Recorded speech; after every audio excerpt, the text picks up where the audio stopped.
রাত গভীর। কলকাতার এক পুরনো রেল স্টেশনে দাঁড়িয়েছিল রুদ্র। তার চোখে ভয়, মনে রহস্য।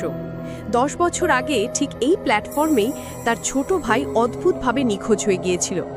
কেউ কোনো ব্যাখ্যা দিতে পারেনি, কেউ কিছু দেখেওনি। আজ বহু বছর পর এক অজানা ফোন কল তাকে এখানে ডেকেছে। ফোনের ওপাশে কেবল একটাই শব্দ, ভাই। চারিদিকে ধোঁয়াশা, বাতাস ভারী। হঠাৎই হুইসেলের শব্দে ট্রেন এসে থামে।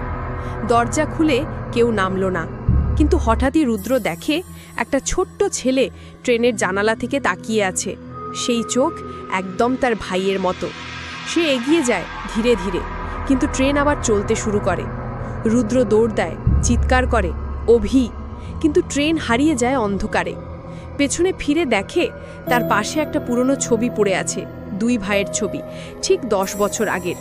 নিচে লেখা, আমার ফিরে আসার সময় ঘনিয়ে এসেছে ভাই। তোমরা লাইক এন্ড সাবস্ক্রাইব